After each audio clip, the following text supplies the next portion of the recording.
Okay, should we switch to the topic at hand? Yeah. The roundtable? Yeah. One of the questions that Bill asked about 4-year and 6-year terms, and the history that we found out, I think it was before 1980, but I think it was somewhere in the books in 1980. Am I correct? Was it 6-year term? The policy that we currently have established was written in 1980, and it was written with 6-year terms. So I don't know when it might have come before that, but it's been 6 years at least since 1980. There's been multiple revisions to the policy over the years, but the term has never changed. There was something that I was able to dig up that happened, this is 2008, that had to do with a House bill. Yeah, they changed it back, just so you know. They accidentally wrote out the 6-year term option and put it back in the following year. Oh, okay, yeah. And at that point, it stated that only Tacoma, Everett, and Spokane elected members for 6 years. I think that's still true. I think there's one more. I think No, there's just the 3. just the 3 still. I've been saying 3 for a long time. I so know hope that I know that there are like only 6 or 7 that are eligible, but not all of them do it. Yeah, there aren't that many that are eligible. Can you speak to eligibility versus doing it? I mean, Oh, so under state law, the default for school board terms is 4 years, except for if you are in a county of over 210,000, 210,000 people, population, including a city of the first class, which we are, Everett is. So you have to be in that type of county in order to be eligible to choose 6-year versus 4-year terms. do you know why? I don't know why. It just seems so If you random. look at the legislative history, it doesn't actually talk about why. And when you look at the legislative history through other documents besides the history itself, but people talking about the history, they still say they don't know why. So, and in 2008, there was a House bill that it was not applying to this specific 6-year versus 4-year term, but whatever changed in the legislation, they accidentally got rid of 6-year terms. But the following year, they remedied that and put it back into the statute because they hadn't intended to write that out. So in any event, yes, under state law, you have, our board has the choice of 4-year versus 6-year terms. We don't know how long it's gone back to. We know at least till 1980 and probably prior to that time, but I was looking for resolutions to see if there was a specific resolution at some point, and I haven't been able to find a resolution that talks about it either. So it's not clear when Everett chose to do that, but they clearly chose to do it at least as of 1980. So I'm falling in a hole. The electrical box, it was a hole. And I'll just add that if you look historically at the arguments for or against 4-year versus 6-year, typically the people who really strongly support 4-year terms think about it in terms of accountability and wanting to hold the directors accountable and have more frequent elections so that you can address accountability. And people who really feel strongly about 6-year terms tend to focus on the consistency and continuity of a board and allowing them to grapple with more complex issues that arise over a longer period of time so that you can see issues from start to finish in some case, or at least have that continuity for a longer amount of time. But that's usually where you get one side who feels strongly. I would say another advantage and disadvantage. So one advantage to me would be the staggering of board terms, so you don't have a situation where 3 directors are up for election at the same time, and then 2, 2, 3, and we have 2, 2, 1, 2, 2, 1, which is kind of nice for stability as you bring on new directors. And as you know, it can be kind of a overwhelming 2-year get up to speed kind of process sometimes. And then I would also say that one disadvantage of 6-year terms is it might deter people in the community seeking a school board position because the commitment is so long. It's really daunting when, most people that come into school board work have never held public office before. I call it the gateway election, into the politics of the world. And to say, oh my gosh, I really want to see what this might be like. And it's very typical that once someone is on the school board, they like to continue. I would say that's more typical in my non-research, but what I observe is that people like to stay on because they do enjoy the work. But just getting up to that point, I think it's a deterrent. Does the current RCW covers this, does it say up to 6 years, or it's a very clear 4 or 6? It's 4 or 6. Okay, so there's no like middle ground. No, nope, it's 4 or 6. And the statute also accounts for if you want to go from 6 back to 4. What's strange is that the statute doesn't talk about how that's accomplished, which I can, that's a little easier to figure out, but it isn't set forth by statute. You get to choose that for yourself, but then there will be a resolution process, and we'd have to work with the election office because the statute does say that if you determine to go from 6 to 4, you also have to have a provision providing for the correct staggering under the statute of the different positions. It also does not affect anybody who's an incumbent board member already. So if you have 6-year terms, somebody's in year 1 of a 6-year term and you switch to 4 years, that person has the choice of staying on for their 6 years. They can consent to reducing their term to 4 years, but they're not required to. And also you can't force them to under the statute. So like Malcolm Gladwell's book, Turning Tipping Point, whatever, talks about 10,000 hours or 5 years. And for me, it took about that time to where I felt comfortable. So when I feel very comfortable with what I'm doing, and that 4 years, especially since it's not 4 years of full-time work, really doesn't get you 10,000 hours. Oh, no, they even 10,000 hours now, so we're being compared. But so it is sort of like, to your point, 5 years would be maybe good. But school board members are usually elected on odd numbered years. They always are. Okay, always. Always. That's why it's 2 or 6, or 4 or 6. So it'd be a 3-2. Pretty much every other election, every odd year would be a 3-2. So it's a huge board turnover potential versus 1 or 2 people. Right. You could have the majority of your board could flip, which has happened in other places. Which, could be good, but sometimes. But I think there are no slates at the end. You have coalitions kind of. Which has happened. And usually activists, not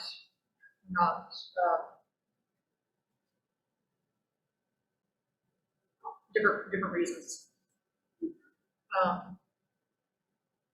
I personally don't mind the 6-year term because, again, I kind of like getting up to speed, and now looking at the next 6 years, it's just sort of, well, I'm working at least the next 7 or 8 years, so what's 6 more years? I kind of like the consistency of a 6-year term. One, I can relate. The first year I was on the board, my first term, I didn't say anything. It took a year, because it was like the fire hose, plus learning the staff, learning the superintendent, learning the wherewithal, even though I was a volunteer in the district. Here I was a volunteer at schools, I was a volunteer in the district, yet it took a while as a school board member to be brought up to that point. And if you look at it as, well, the first year you're still learning, and you're sitting back and observing and engaging, but not truly engaging, then to turn around in 3 more years, stepping down or continuing on, the consistency to me is just not there, especially in these dynamic times that we have. I do like the consistency of a 6-year term. So I'm probably maybe the outlier in this, but I just, talking with community, it's seen, especially a district as big and diverse as us, it's seen as kind of a barrier for community participation. The thought is, with 6-year terms, there's a lot of appointments because it is a really big, to Caroline's point, a really big commitment. And so some people can't fulfill it for a variety of reasons. And so we end up with not really a process. In fact, I had a teacher ask me when I was running, they said, oh, did you fill out the application? And I said, well, what application? And they said, well, you have to apply to be on the board. And this teacher genuinely did not know that it was actually an election process. Because he said, well, no, there's always an application process, and I've gone through it a couple times, and he kind of explained, which I thought was really sweet. And I said, no, it's like a democracy thing, and I'll be on the ballot, and like anybody can sign up to do it. But I think as a result, there's kind of, because of there have been historically, and I know there's 3 of us who weren't on here by appointment, but like there have historically been a lot of appointments. But there's that. There's also Carol. I know it being a 6-year term, she decided not to run again, right? Because that was a long term, and her institutional knowledge was lost during a pandemic as a result of her not being able to really fulfill that commitment of 6 years and wanting to be true to her word, which I know all of us want to be when we start this journey. And so, but also as a parent, if you think about it, if a kindergarten parent is really mad at us, the next time they can really do anything about it, that kid's in middle school. And maybe our second election, now that kid's out of our district. And so it feels very much like, why bother? But we have elections every 1 to 2 years. With that person, let's say there's a specific director that you're like, oh, I don't like the way that person votes or this and that. So you can't vote them out. Yeah, you can't like think about like, well, maybe I'll run against them, or maybe I'll do something, maybe I'll participate in democracy in a bigger way. And that is how a lot of school boards turn over, right? A parent gets mad, right, and says, I want to make before. Yeah, I want to make a difference. But in our district, it's really limiting. And I look at other political offices, and I don't necessarily see and I love consistency, but I don't know that our district in this specific office really, in a democratic values, like saying that we want people to participate in the electoral process, to say we want 6 years to this particular office. I just don't. I think between that and not having districts, it feels very confining for our electorate and our constituents. That and I know we don't have a situation where we all live in one spot, but we absolutely could. And with 6-year terms in those districts, that's a very rare combination. And I guess I can be corrected, but I've looked tangentially at districts our size, and most of them have 4-year, and most of them are districted, so that you're representing a certain quadrant or a certain sector, and so that people really feel like they have control. And with that comes popularity, like in terms of bonds and levies, because we have control over our role. Can I counter that though? Because the Seattle School District news several years ago, they had board members advocating for certain math curriculum versus other, because that's what their constituent wanted. And so that's one of my examples for why I don't want that, because I really appreciate that I've served all 89,000 voters of the district. And so that I'm responsible for Hawthorne is equally as I'm responsible to Penny Creek. And I appreciate that. So just to be clear, and I don't know how Seattle does it, but when I say districts, you have to live within that area. Oh, I You're understand. voted on by all people. So you're not voted on just by the people in that district. So you're voted on by all 70,000. Yeah, but they were advocating for their district. And that's fine, but you still have to Yeah. get that, it won't matter, right? Because everybody votes you in. It's like, so that your the physicality of where you live will basically say this is your seat, but all voters vote you in. So you still are running district-wide, but you have to live within a certain area to make sure that area has a voice. It's just, I struggle with districting. I know that's not the topic at hand here, but it does kind of go hand in hand with the terms. I struggle with districting. We are a large, diverse district. And there's a part of me where, from a democracy standpoint, I feel like districting is probably appropriate for our size of district. But I also have seen over the years the challenge of getting folks to run for school board. It hasn't been, a lot of the seats, and nationally, or not nationally, statewide too.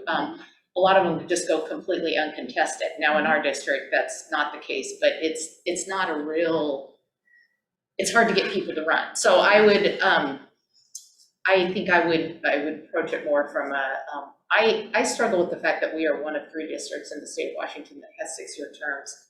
And I think, when I look at the legislature, 2 is way too short. Yeah. But I think 6 is a little long in terms of giving people opportunities to fill the role. And I like being more aligned with what other districts across our state do. I wonder if it's difficult, because in this district, it's traditionally difficult for people to run for the board because there's, because people just assume it's a foregone conclusion. Whoever is there or whoever the superintendent's announce is going to be there, so it doesn't really matter what happens. So it's going to be the people with a bunch of money that decide to throw into the. But you're a great example of exactly the opposite of that. And it was, It was fair thing. I can say I'm spending no money this. But I think you have to deal with those dynamics all the time. I don't think that there will come a time when that does not exist. I think it will always exist. Incumbency is just a leg up in any election. It doesn't matter whether it's school board or not. Well, man, I'm just spitballing, like, maybe that is part of the barrier, is that they think that, well, I'm just this person from this district or from this area of the state or the city, and I just don't have that kind of pull, that kind of connection. But if I was running for my neighborhood in my area, I know enough people here that I think I could have a good support this versus anybody else from that. But if it is, but to April's point, if it is the whole community's voting. But you can't run, you couldn't run for my district. Exactly, and so you still have to have a good base of support, right, because you're making sure your neighbors and friends aren't running against you, or are supporting you. But didn't you say I don't actually know how it works. When your district, does everyone in the district vote for you, but you have to live in the district? No, it's just that you have to live in that quadrant, so. Yeah, so everyone still votes for So you across everybody that still votes. district. It doesn't matter who's. Okay. But you're also talking to people in your area, like, so for instance, in Edmonds, I knew anybody who was gonna run in my district, right? Because we were all talking, like, who would be the best person for this seat? And then nobody else could run. Now, everybody in the district, I still have to convince everybody else, right? But for this little area, I knew, from here to here, here to here, those are the only people that legally could run for that seat.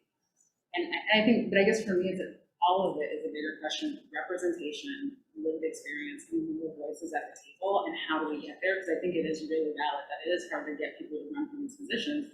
It's a big time commitment. There's, money out of pocket. There's a lot of stuff that some people can't do.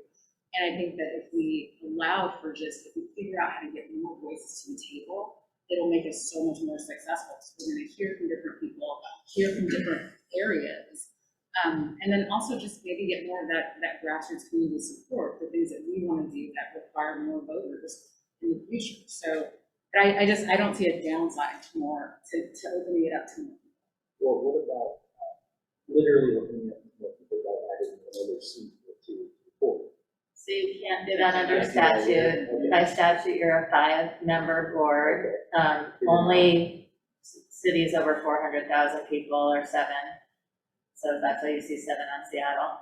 So what about putting the 4 to 6 year question as like a public referendum? I know there's a cost associated with that. It's expensive. Yeah. I don't know, I like Caroline, I struggle with districting in a sense that, with the school board especially, you get some areas where they don't fill the positions. And that becomes very, very difficult to be able to do the work of the board. I also like consistency. I don't think, it's very difficult to run a campaign every 4 years when you may not know enough about the district. It's very wise in a sense when you do know a lot about the district and you're very familiar with the district to run every 6 years. That's important because then you can make a decision, well, it's too long, I can't stay, where it's time for new blood, or I think I still have a lot of work that I can still do and accomplish with the district. That's great. That's your But choice the- as a the- candidate, right, Doug? Hmm? That's your choice as a candidate, not necessarily because, just because you have great institutional knowledge of this district, doesn't mean that you're running according to the voters, right? Yeah, exactly. So if you're like, yeah, so I have great knowledge of this system, I've been doing it for the last 6 years, and I'm gonna do it for another 6 years. That, and nobody else in my constituency agrees that I'm the best person for this job. They only have that 6 years, every 6 years to make that one. But I think that's really the point, is that, what sort of, how are we really the whole group of voters? And yes, they could do a recall election and many of those other things that cost money. How likely is anybody on the school board to do that?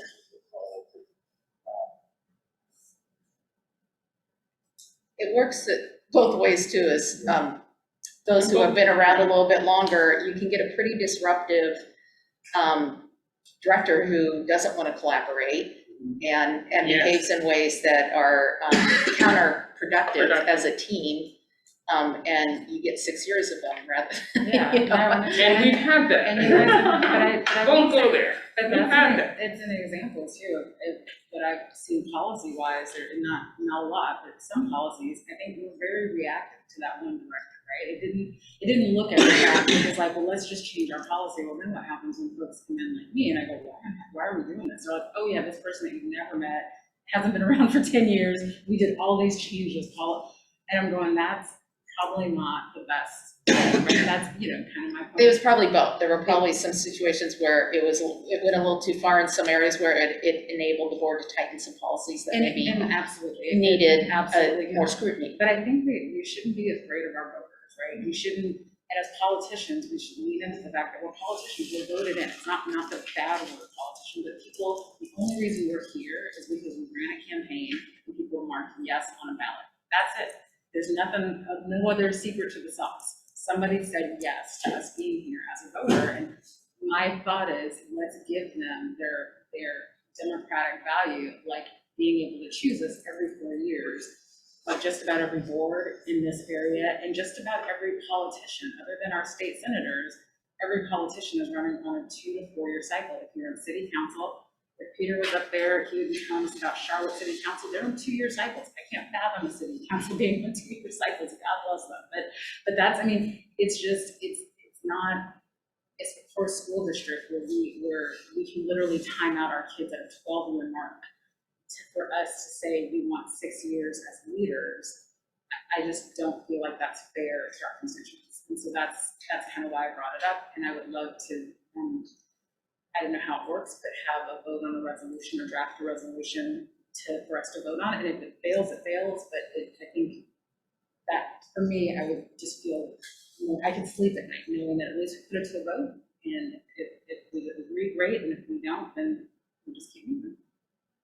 So here's a question just to clarify, so that there are 2 positions up right now, that whoever gets elected into those positions, at what point do they have to decide if it's a 4 or 6? Do they have to make a decision out? They would complete a 6-year term if they chose to. This is This is a pretty far out into the future. It's kind of like this So it would be Everett the City next- Council it'd be going like to the districting. next- You have to The next stage election. it out, Yeah, and it stages out pretty far. Because you guys have already agreed. Yeah, you've already to agreed six to years. Agreed to 6-year term. Yeah. I have a question.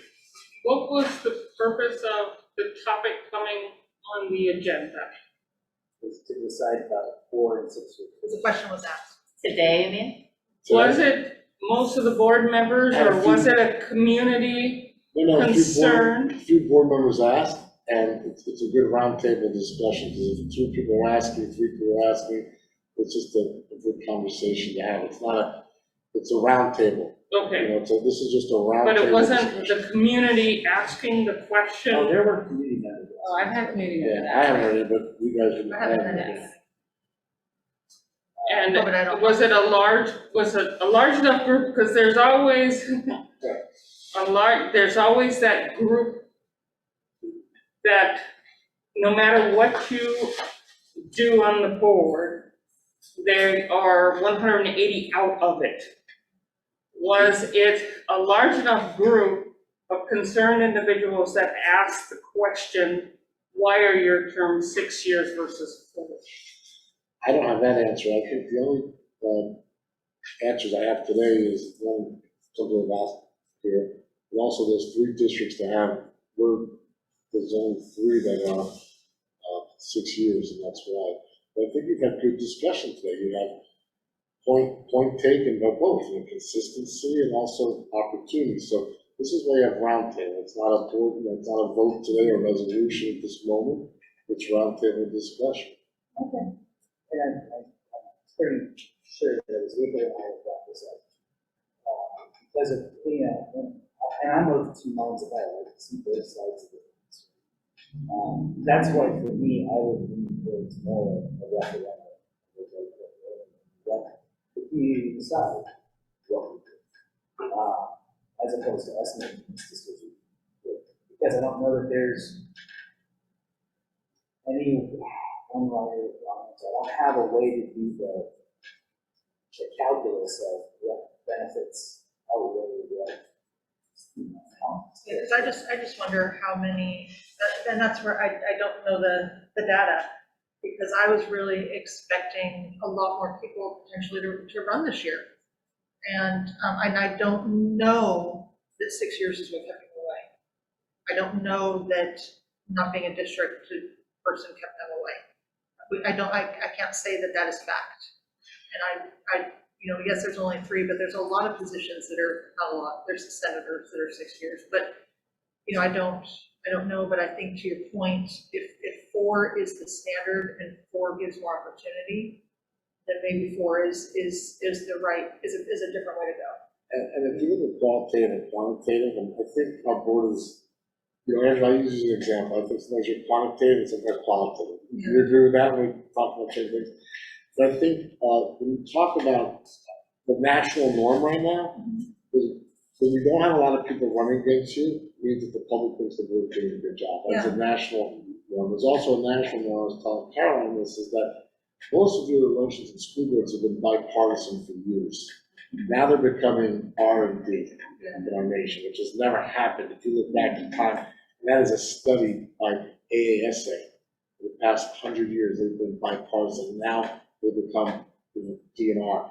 But I think when you don't have a lot of opponents, or not me thinking, this isn't an AASA magazine, is that the public is happy with what the board's doing. And the question is, if you don't have a lot of opponents, does it matter whether you have 4 or 6 year terms? Yeah, and that's my question. Yeah. And then when it comes to district, just one, like, because I'm just anti it, when we had to move students out of high schools, my neighborhood is what goes to Cascade. So if I was districted, then people would think potentially that they could advocate to me and to not be in my backyard, where I have to live there. I had to explain to people, we had to do the best thing because I serve all kids. I serve Jackson kids as much as I serve Cascade kids, as much as I serve Everett kids. And that was my story, which I think really did help a lot of people. Okay, so if my kid's already at Jackson, they get to stay. Yes, they get to stay, but my 8th grader, that is a conversation you have to have. But I could have those conversations because I can talk as much about Cascade as I can Jackson, as much as I can Everett. And I just would not like if people said, Tracy, you need to fix this, which nobody ever said that. I know, and I haven't seen that one. So we had a big one in high school, and that was a big problem. You still work together as a team. Yeah, Yeah. there's it's not. But I didn't have anybody add, like, I just, Yeah, nobody thought that I represented them. They know I represent everybody. Yeah, but and I think it could go both ways because you will still represent. And it's true, they, even though I'm in, Cascade in that region, that's where my kids went to school, and my liaison schools happen to be there, I get more questions from people that live up in the Delta area than I do around my neighborhood, And I get a lot of questions that people that live in Woodside, even that's my school too, or my liaison school. But those 2 communities are where I associate too with other groups. So I get questions from them because of that. And That's why I they like shortening. realize that you represent all of the district's kids. I think you have to kind of divorce the idea that a districting means that you only represent that area. Districting is just a way to break up who can run, Exactly. not who you represent. So you still represent the entire district has to elect you in that position. But for that particular seat on the board, you have to live in this district. It doesn't mean that you're only representing. And as a clarifying question to that, is the premise on districting that you understand, you speak more with your neighbors, you know the kind of the vibe of your neighborhood or community a little bit better? And like when I was young, it was, when I talked to my neighbors about my house and the neighborhood, you know, they were either saying, oh no, I send my kids to a private school or to this other one over here because these North End schools are active. But everybody on the school board is from the South End. They don't pay attention to us up here. They don't have any resources. That was my impetus to come up to. Now, whether that was reality or not, that's the thought that are in the village. So having somebody like me there who's connected to all my neighbors helps them feel more comfortable, and can tell the story of the district and say, you know, it's not entirely true, here's what we're doing, and this is how we're trying to fight this systemic inequality. You know, I understand you feel that way. I mean, it was 35 votes that got it, right? So otherwise it would have been South End heavy, and I think, that's a different discussion, right? Like, I don't believe in luck. I believe that we need a plan, like a policy plan, what we want to do, and fundamentally on the South End, with the amount of money there, I mean, you can't spit for less than 1.8 million.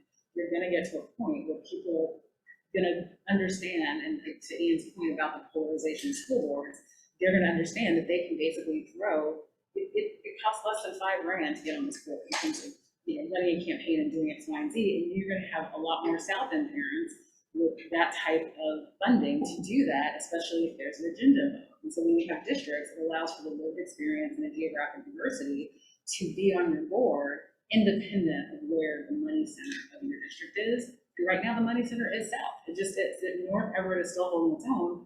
But to Andrew's point, a lot of folks there are like saying, nah, we're gonna, go somewhere else. Whereas the south end, those houses sell for that amount because of Jackson High School. That's it. It's Jackson High School who's driving that money. So that's just my 2 cents. I know that's not what we're discussing today, so sorry for opening Pandora's box. But what I would ask, I guess, clarification on as directors, and I've kind of asked before about resolution. So, and you guys are really great about working on the George Floyd resolution. I know that didn't come from staff, it came as a board directive. So how could we proceed? Like, I would like to proceed with just a resolution being drafted, presented at this subsequent meeting, and then we can either have more conversation over it, et cetera, but I'd like to vote on the resolution before your terms. And to Andrew's point, I know you want poll or a referendum, putting that on the agenda will hear from people. Yeah. People are gonna, if just putting that on the agenda with a couple of weeks notice, people will let us know. I just think, a question I have is,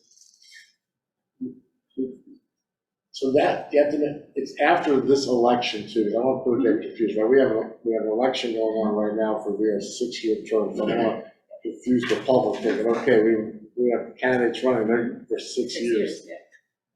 I just want to, also so that the 2 issues don't get confused. If you're talking about redistricting, that actually has to be by proposition to the voters before you can redistrict. So you guys don't just get to decide to redistrict, and there's a pretty lengthy process. The district does have to put the proposition on the ballot and go through that. So, Which is what the city of Everett just went through. right, so anyway, I want to clarify that with redistricting. Vote on redistricting.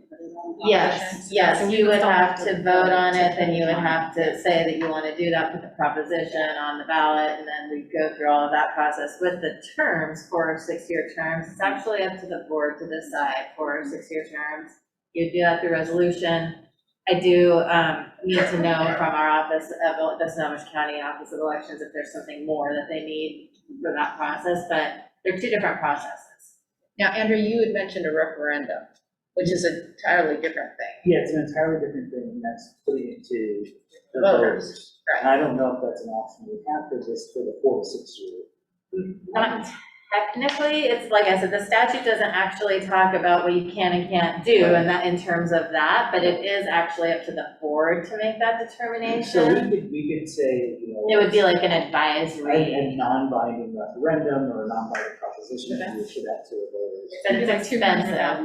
Yeah. Okay, so I don't mean to be too cynical, but if you went out and you asked voters, should the Everett School Board change them from 6 to 4 year, they would say, oh, they're 6-year terms? Yeah. That would be the first And they're gonna comment. say, yes, Like, and then- I can tell you, in my They're the same sampling people that vote of. for us. Yeah, they don't. And then you'd have in an off-year out of year election, you'd have, those that are very negative, they always do, they're the ones that respond the most.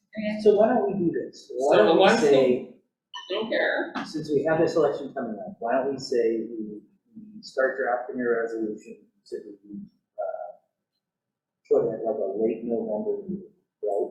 We give the public plenty of time to say, hey, give us public comments on this. Like, this is what we're talking about. Can we just move it to January so it's far from the election? Because if we're talking, getting it, there could have been plenty of time, it could mess I the agree with communication. Yeah, I would say versus- January because the election won't even be probably certified by the time we have a meet, or The new people don't get sworn in again December. until December, and so I think December, we yeah. just get it away from, so it's And then we, January, new future planning. I mean, it's not gonna affect the, and then it may affect the outcome of if we choose to do a bond next year. It may have effect on that, and I don't want, how so? I don't think it had a negative, it may not have a negative It will have a very effect, but it positive might. effect. positive, yeah. How do you perceive it? I perceive it as a negative, oh, they have a they're in there for 6 years? Yeah, that's. Oh, no wonder we haven't been able to pass a bond in a while. It could have a negative. But then we're effect. changing it, so thank goodness they're changing Yeah, that's it. what I think it would help, because honestly, If we I've change heard it. that, I've heard people say exactly that at a door, right? Like, I mean, they've said, y'all are, these terms are too long, no one ever listens to us, there's no way to do X, Y, and Z. So I think if anything, it would help the next bond levy, the quicker we could get this done, and the quicker we show that we're listening to community and that we, you know, want to be agile and transparent and inclusive. I think that just tells them, hey, Everett's a different district than the last time you voted. Well, I'm just one of 6 here, okay, so one is, I think we should marinate it, because it's a 30-minute conversation, I think it's enough to marinate this, and these are all good points. I think when you're in an election year, you know, I think January would be best, because if you throw something at the voters now, they're gonna start thinking, okay, well, am I voting that person not to be 4 or 6, am I confusing the election, or what am I voting on, and then actually hold office, and I think, you know, you start throwing things at voters, Isn't they can get. But if, even just to the community. If we're it's thinking- part of the conversation, I Yeah. think the confusion. I mean, I can see your guys' point, I'm just, these voters are smart, and I think, but that's fine, I mean, if January is when we wanna introduce a resolution, I think it does nothing but help our image by saying that we're listening at some, you know, but if January is the time to do a resolution, that's fine. But I'll tell you, you know, voters are pretty, especially school board voters, they're pretty darn savvy. And they've shown themselves to be pretty darn savvy. I worry pushing it back. My main concern is that voters are gonna say, oh, they waited until after the election, so now they can just kind of do Does it whatever. impact the election? It doesn't. It doesn't. But they'll think that. But. I don't It's see gonna it that come way on the because ballot. nothing has changed. And I would just add too that conceivably, I hope this doesn't happen, but conceivably you would have new board members elected. Do you want them to be part of that conversation, having just run on a 6-year term? So that's something also to think about if you want. Hopefully it's just you two. Okay? I'm hoping you guys, I don't want to, not trying to. No, but Suggest it is, that, but it it's is, about- it is, but I think that if, you know, that yes, we can make the decision today that doesn't impact me if I'm reelected. But it could confuse things if it's done too early, because then people say, you guys voted for a 4-year term, how did she just get 6? Versus, we do it in January, these 2 people just got elected for 6, everybody that's currently serving is 6, but in 2023 is when we would start a 4-year term. So the most, whoever's like, I don't know how we would get rid of, I don't know how I think then there's people gonna be fall off. Or it's not 2023, it would probably be the first 6-year term Who's that, is anybody up in 23? 2023. You're 23? So Yeah, then that would be a 4-year term. Mhm. And so I think that I don't see urgency as long as it's, 2022, then we can plan for 2023 if we decided to make the change. Well, my only thought is that voters, they don't, historically have not trusted our district with transparency. They just haven't, and I don't agree with that. Like, I think we are a very transparent district. I don't know all the history, but I think the more transparent and upfront we can be, and the more it can look like we are doing good, it's not only help us when we ask voters bigger questions. I truly don't worry about school board seats. I just don't. I don't think there's gonna be confusion, no one's gonna lose, actually, it's gonna, I think, help bolster anybody running right now, because it shows that we're listening to community and that you are being selfless and wanting more participation in democracy and wanting more parent voice. You can actually take a lap, right? Free summer school and this, it actually is probably a pretty darn good thing. Doing it after the fact which I'm good with either. I don't see a real reason to wait to pat ourselves on the back for something that community would be very happy that we did, I guess. I don't see myself just patting myself on the back on it. I'm just looking at clarity. If it's too close to the election, I see confusion, and I'm thinking of I just some of the don't see people I know voters that see, don't know that it's 6-year terms to begin with. I don't see voters knowing that. I don't see voters knowing that it's 6 or 4 or whatever. I don't see voters knowing that, Spokane, Tacoma, and Everett are 6-year term versus everybody else being 4. I don't see that. I do know that voters see Seattle having 7 board members and others not having 5. As, I see them also saying, well, you just lost 3 board members on you have a potential of losing 3 out of your 5. That's going to create a chaos, or 3 out of your 7, that might create a chaos. But I don't see voters seeing 6 or 4-year terms as a being a concern. I really don't see I've that. never heard it in 7 years. I've never heard it. 8 years, how long I've been here. But that, I'm not saying it doesn't exist. So how about supposed to be a resolution in January? And then we can vote our conscience. Yeah, that's what I said. I mean, if you don't think it's that big a deal, I don't know what it's not that big of a deal, right? Which is good. The voters aren't really there 4 or 6 years, I already know that. I guess, so what's the process for a board resolution? Like, is can a board member just write one? Like, how does, I just started typing out the George Floyd on my computer. And then eventually staff got involved, because they were just like, board members don't normally do that, right? So that, and it seemed to work, right? It got everybody's attention, because I started writing it, and I was like, hey, I'm gonna introduce a resolution, and the next thing you know, it's in every building. So that said, how should this work? So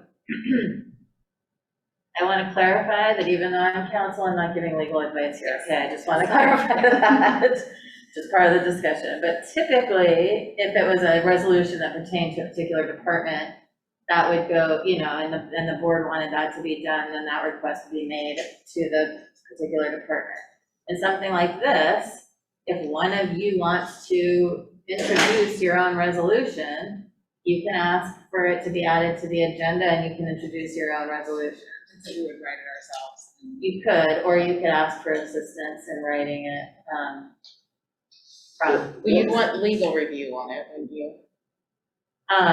That's up to you, and that would come from you to me if you want me to do legal review on that on behalf of the board. Let me ask a question. It's a question, here's a thought. I know we're not done with this topic, it sounds like, okay? I think it would cause, this is just my opinion, I think it would cause confusion doing it now during an election, okay? What if in January, in our communications department, we could survey our public and ask, what do you think about it? Does that help getting some input? And then we come back to it. But again, this is just my thought now, 12:29, and I know we're gonna get to the next part of this, but I think this is a healthy conversation. You guys some really good points. I just think as you get into an election, which is in November, to bring something else out can cause confusion. That's just my opinion, it's just one person, so. And I appreciate that, because I don't know where I sit on it, but I am more comfortable with January than now, because just confusion, especially if they don't know, because nowhere on the ballot does it say this is, it might say there's a 6-year term, I don't know if anybody reads it. And I just, I just think to get it away, that there isn't then, if I'm not running again into, whoever's in my seat doesn't run again until 2029, no, it's 27. Then the question is, why is she staying on so long? I thought they changed that to 4. I know we have great voters, Saturday voters, there could be people that are gonna vote thinking, I'm not voting for the person, or I'm voting no, because 4 or 6, Yeah. It just, ballots become confusing, you're not being a public official, so I don't think the conversation's over today by any means, and I'm willing to keep talking about it, but I think as you get into a November election, you don't want to cause any confusion in September, right? Maybe January you could have this, I'm just throwing it out there. So if we have, so I know you mentioned the poll, because to me, I hear the clock ticking, right? So if we do a poll in January, that means a resolution now is February. So if we're gonna do a poll, a district poll, we need to do it in November. Let's just do it after the election. That the election doesn't need to be certified. We can do it. But we're going into the holidays, so January would be much cleaner, and the election wouldn't be until November of 2020. To poll or to do a youth poll by our parents and see we've got 2 weeks or 3 weeks to answer it. So do we need to do a poll? I mean, that was just introduced. I don't think we and do. I don't think we need, all I'm trying to say is I mean, I'm struggling because I want input from our constituents on this topic. And at the same time, I'm trying to understand what that input looks like. Well, and I think my only thing is introducing a resolution, like coming to some kind of commitment, kind of a handshake commitment with my colleagues and women in the conversation. So I don't. So I didn't get that. I just want to come to some kind of handshake, situation with all of you as colleagues to say, like, I'm not going to go and do a resolution at our next meeting. But if we all kind of say, yeah, January is a good time, we want to do it in January, and if there's polling, et cetera, it's going to be done beforehand, or maybe not at all. But just knowing that in January, there will be a resolution introduced to go from 4 to from 6 to 4 years. Why, I'm right in the time, I'm wondering urgency. Because the next filing is not until May of 2023. Yes, you probably want to back up a year so people have time to think, so May of 2022. So I'm just wondering urgency. The urgency is, I honestly feel like it won't get done. I don't think we have enough will right now even, right? We're kind of going, and I'm pretty passionate about one or the other. Like, I've talked to too many voters who feel very stymied by not having districts or 4 years. Like, to me, it's an either or, and I'm happy with the both and. But what I really want to be able to do is say, we're going to come, so it might get voted down. I am totally fine being on the opposite end of the vote. Like, come January, introduce a resolution, and you guys are like, no, that's a hard no, and that's fine. That is hard, but I just think not at least. But I don't think we've heard enough from the community to voice a concern. But you haven't asked. Just because you haven't heard. I was gonna say, I have heard from a lot of, and it's, I mean, I've heard it from, and not just, I know the folks that you're talking about who are kind of angry about everything. I've heard from committed, passionate people. I've heard from PTA presidents. I've heard from moms who would love to run, but just feel like it's just that 6 year. I've heard from enough people and not coordinated, not some effort, that I feel like it's as representing them district-wide, I would like to introduce a resolution. And I'm totally fine with it. I would like to propose, we're out of time, actually, we're over time. I would like to propose, because it seems like everyone is okay with the January resolution, that we aim for a January resolution and each one of us spend some time asking constituents. And I don't know if the district wants to announce it. I don't think we need to poll it personally. I would love to hear some conversation from people that are passionate one way or the other and I don't know how to go about getting some of that feedback. but that we take the opportunity to do that. It's August now, and January is a long ways away, actually. Yeah, It's almost, many months away. I mean, that's like why. So, That's the urgency. so I think that, to Ian's standpoint, we do need to kind of think through this. It's the first time we've had this conversation. I think it's important that we talk with people that, vote us in on this topic, and then we come back together in January with further conversation at a board meeting and a resolution. So resolution. Are people comfortable with that? I'm comfortable with it soon.